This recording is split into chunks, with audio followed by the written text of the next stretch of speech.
Cheers, guys! English Rabisco here!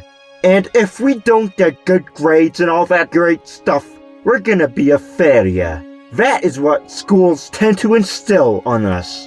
So today, I just wanted to rant about all that. Because the notion that academic excellence is everything and the only thing that matters is starting to harm us. In fact, has been for years.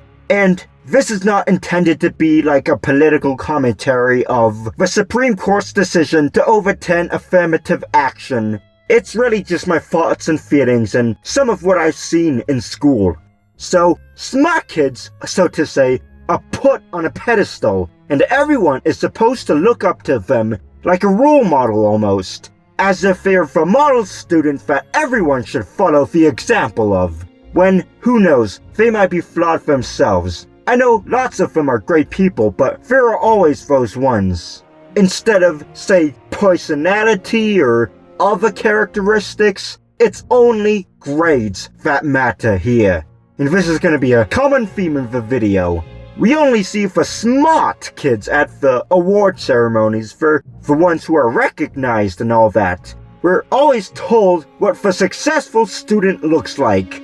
They get good grades, they're in advanced programs and all that stuff, and are presidents of the student council and stuff, and maybe throw in some sports here and there and whatnot, or other extracurriculars, but you get the point. Now, who knows, maybe this could inflate the ego of smart students, or have the adverse effect of putting too much spotlight on them. But yeah, the school is always encouraging the smart kids. But I would argue that dumb kids need to be encouraged too. In fact, I think they need encouragement more than the smart ones. Because having lower grades and constantly being told that you are failure can really take a toll on your self-esteem and self-image, which definitely needs to have a lot of work on improving it. And also, they're the ones who are struggling with grades, who the odds are against, and have to prove to everyone that they were wrong about them. And it's hard to do it, but we really need to recognize overcoming adversity, perhaps more than simple letters on a paper. Not to mention that poorer students tend to do less well in school than wealthier students, because they might have to work to make ends meet and to keep their family afloat, so they'll have less time to study and all that. And not to mention other factors like they might not have the best diet, and that might impact how you do in school. And also, there's the gifted and talented program. What exactly does the word gifted and talented imply now? It's as if some people were born better than others. That these people, the gifted and talented people, are the ones we ought to have in society. That everyone has to be like them. Like the models. Doesn't mean that students outside of this program don't have other talents? Yeah.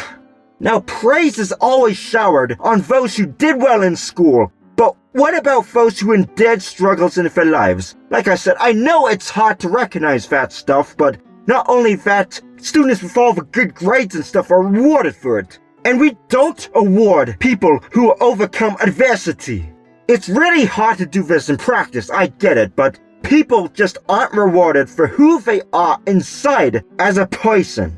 And now, I'm going to talk about maybe a little bit of favoritism in teachers. Now, I know that not all teachers are bad. In fact, most of the teachers I had are probably the best out there, honestly, and I'm very fortunate to have been taught by them.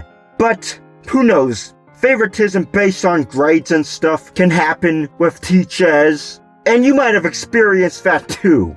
I would say a great teacher really sees the potential in every one of their students, even ones who are made out to be a failure. I feel like only the potential of smart kids are talked about. We see their potential is repeated in front of them and brought to light all in front of the entire school. You know how they'll study at Ivy League colleges, be the leaders of society, change the world, all that stuff. But is that not the case with everyone else who may not have the highest GPAs and all that? The ones with good ideas who aren't recognized? the one who wants to make the world a better place, but isn't heard? I also feel like dumb kids are often humiliated. They're often looked down upon like the lesser, and they're often the people made out to be the ones to avoid. Like, maybe your parents will tell you, don't hang around with this person, or don't be like that person, or whatever. They're the ones that nobody wants to have anything to do with. And it's just such a humiliating situation to be put in. And after all, who are the dumb kids, so to say? They could be naturally curious, but have been turned off by the way school is taught. And they may not mesh well with all the standardized tests, homework, all that stuff. And they might not learn well with a rigid school system and are seen as a failure because they aren't able to conform to getting A's and all that stuff. And about the smart kids too, this can harm them. This whitewashes their accomplishments of the smart kids. In the award ceremonies, we're never told about how hard they worked to get to that place. We're only told about their GPAs and honor rollers and all that stuff. Yeah, all that time they spend studying, all the stress they've experienced, all the hours they spent losing sleep in the early hours of the morning, cramming, studying, all that. It doesn't matter to the system because the only thing that matters are their grades. I know someone who had to go to the hospital because she studied too much. And the only thing that matters are grades. Like I said, the system makes grades define you. That's the only reason why these students are there at the award ceremony, being recognized. And I'm friends with someone who might be considered one of the smart ones, so to say. He is indeed a very brilliant person, one of the most I've known, personally, and I believe that he loves to learn things. He was in sports and all that, but online school during the pandemic took a toll on him, so much of a toll that he's not in college 2 years after graduating high school. And he'd likely be seen as a failure in the system's eyes because he slipped and isn't in college now. It's as if when we have bad days and when we're going through hard times, when we slip, we're a failure now.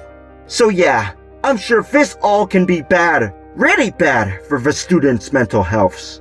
It instills in them that they are failures and they can never be as good as the others. It's an environment of comparison. It assigns a number to all those students, a GPA. And if that GPA is lower, then they don't matter as much. They're lesser than the ones above them. It makes us feel like we have to live up to the standards of the smart kids and all that.